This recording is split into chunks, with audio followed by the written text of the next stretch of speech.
ভাৰত বনাম শ্ৰীলংকাৰ মাজত অনুষ্ঠিত হোৱা ৩খনকৈ টি20 মেচৰ যেটো সিৰিজ আছিল সেই সিৰিজটো আমাৰ ভাৰতীয় দলে ৩-০ৰ ব্যৱধানত জয়লাভ কৰিবলৈ সক্ষম হৈছে বুলি ক'ব লাগিব। প্ৰত্যেকখন খেলতে সুন্দৰভাৱে জয়লাভ কৰিলে আৰু কি কম মানে সূৰ্যকুমাৰ যাদৱক ৰিংকু সিংহক তেওঁলোকে একেবাৰে অন্তিমটো সময়ত আহি সুন্দৰ বলিং কৰিলে আৰু মাজৰ সময়ছোৱাত ৰিয়ান পৰাগ আৰু ৱাশ্বিংটন সুন্দৰ ৰবি বিষ্ণুৱে এই তিনিগৰাকী স্পিনাৰ বলাৰে সকলো মেচখন ধৰি ৰাখিলে বুলি ক'ব লাগিব আৰু মাত্ৰ 138 ৰানৰ আমাৰ ভাৰতীয় টিমে টাৰ্গেট বান্ধি দিছিল, কিন্তু সেই 138 ৰানেই শ্ৰীলংকা দলে মাৰিব নোৱাৰিলে আৰু লাষ্ট মমেণ্টত মেচখন ছুপাৰ অভাৰ হয় আৰু ছুপাৰ অভাৰত গৈ আমাৰ ভাৰতীয় দলে খেলখনত জয়লাভ কৰিবলৈ সক্ষম হৈছে বুলি ক'ব লাগিব। আৰু প্ৰথমতে আজি ভিডিঅ'টো এটা লাইক হ'ব লাগে ভাৰতীয় ক্ৰিকেট দলৰ বাবে, লগতে চেনেলটো এনেকুৱা ধৰণৰ সুন্দৰ সুন্দৰ খবৰৰ বাবে এতিয়াই ছাবস্ক্ৰাইব কৰি ল'বলৈ নাপাহৰিব।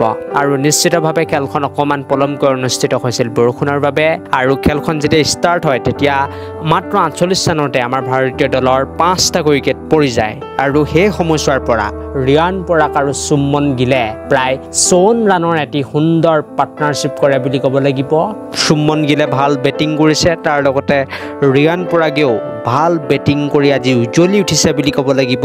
তেখেতৰ বেটিং এতিয়া সকলোৱে প্ৰশংসা কৰিছে, যিদৰে তেখেতে ৱাৰ্নিন্দু হাছাৰাংগাক 2টা বলত 2টা 6 মাৰিছিল সেই বস্তুটো মানিব লাগিব আৰু বিশ্বৰ বহুত আখাৰী স্পিনাৰ বলাৰ বুলি ক'ব লাগিব ৱাৰ্নিন্দু হাছাৰাংগা আৰু তেখেতক এটেক কৰিছে ৰিয়ান পৰাগে, একেবাৰে প্ৰেছাৰত আছিল টিমটো।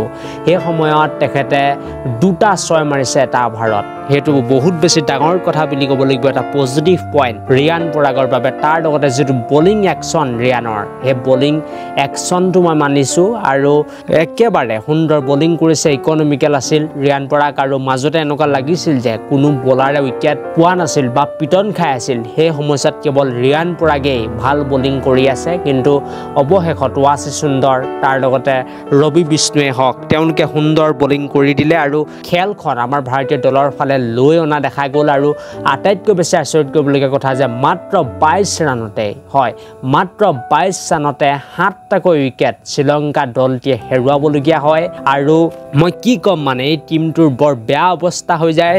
আৰু এই সিৰিজটোত শ্ৰীলংকাৰ লগত যিটো সিৰিজ হৈ গৈছে এই সিৰিজটোত অসম সন্তান ৰিয়ান পৰাগে সুন্দৰ বলিঙৰ লগতে আজি আমি অকণমানকৈ ভাল বেটিঙো দেখা পালোঁ। ৰিয়ান পৰাগে মাত্ৰ 18টা বলত 26 ৰানৰ এটি সুন্দৰ ইনিংছ খেলিছে, তাৰ লগতে সুমন গিলে 38 ৰানৰ এটি সুন্দৰ ইনিংছ খেলিছে বুলি ক'ব লাগিব। আৰু শেষৰ ফালে আহি ৱাশ্বিংটন সুন্দৰে বেটিং বলিং দুইটাতে ভাল কৰিছে, বেটিঙতো অকণমান ৰান মাৰে। গতিকে আমাৰ ভাৰতীয় টিমে সুন্দৰভাৱে 3 নম্বৰখন টি20 মেচত জয়লাভ কৰিবলৈ সক্ষম হৈছে। আৰু মই কৈছোঁৱেই যে ছুপাৰ অভাৰ পৰ্যন্ত খেলখন গৈছিল, বহুত বেছি ৰোমাঞ্চকৰ মেচ হৈছিল আৰু সূৰ্যা, হয় কেপ্টেইন সূৰ্যাই লাষ্টৰ অভাৰটো মাৰিছিল আৰু তেখেতে সুন্দৰভাৱে খেলখন খতম কৰি দিয়ে বুলি ক'ব লাগিব। আৰু আছিল আজি ভিডিঅ'টো। থেংক ইউ ফৰ ৱাচিং দিছ ভিডিঅ'।